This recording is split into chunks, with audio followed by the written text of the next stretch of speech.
Of course, the man, I don't know, is seeking more energy. He wants more energy to go to the moon, to go and live under the sea.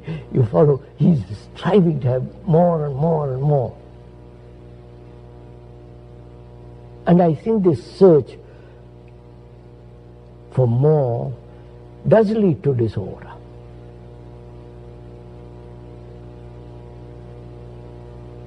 Consumer society is a disorderly society. You see, the other day I saw in some place a paper tissue, Kleenex, which is all beautifully decorated.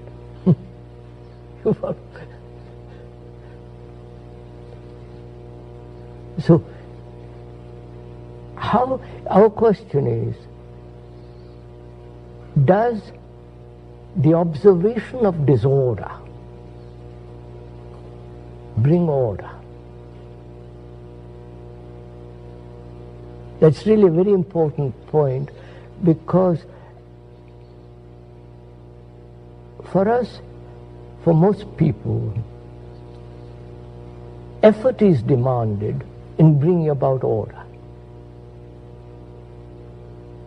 Because human beings are used to effort, struggle, fight, suppress, force oneself. Now, all that has led to disorder,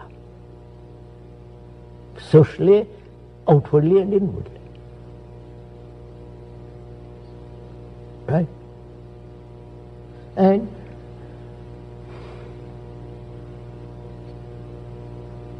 the difficulty with human beings is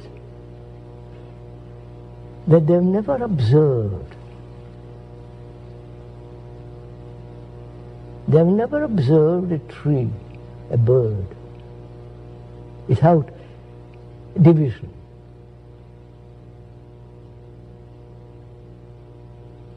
Since they've never observed totally a tree or a bird, they can't observe themselves totally.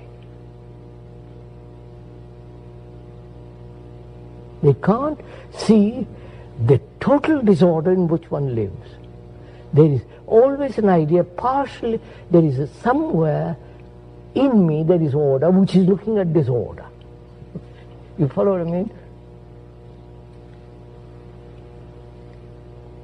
So they invent the higher self,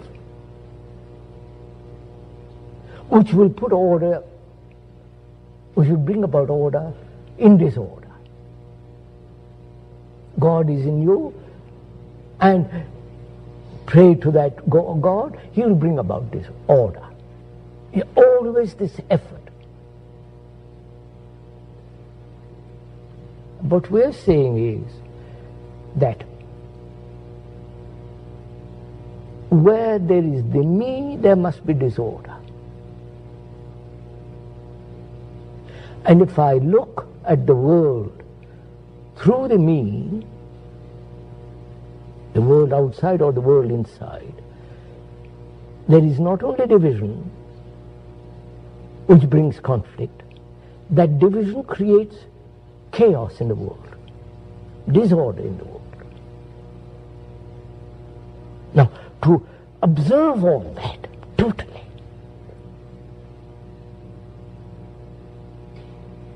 in which there is no division, this observation is meditation. For that you don't have to practice. All that you have to do is to be aware what exactly is going on inside and outside. Just to be aware.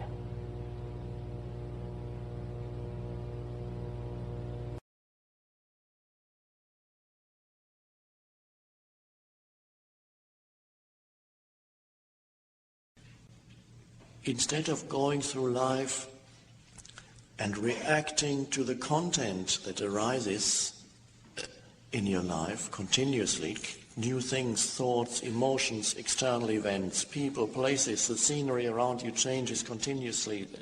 That's all content. Instead of reacting to content, the content is allowed to be, and then you're aware of, instead of just being aware of, identified with what arises in the now, you become aware of the now itself, beyond the phenomena that arise in it. That is the miracle of transformation of consciousness.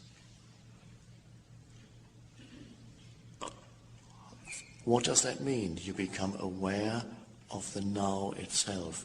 You become aware of an undercurrent of stillness in which everything happens. You sense it. Not only that, even that's not quite correct. You realize that you are it. And then it's so easy once you realize you are that deep undercurrent of stillness. The world is no longer problematic. That moment you know yourself to be that.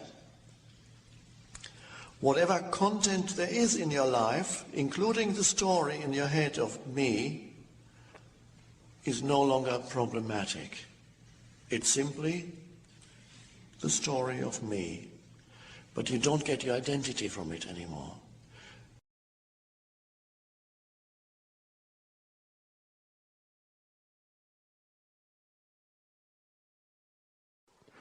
And, of course, going into the present moment and becoming internally aligned with the present moment isn't really a doing. In that sense, there's nothing you can do. You can only allow the present moment to be and go deeply into it. Observation is meditation. For that you don't have to practice. All that you have to do is to be aware what exactly is going on inside and outside. Just to be aware. Our weekend here is not going to be interesting.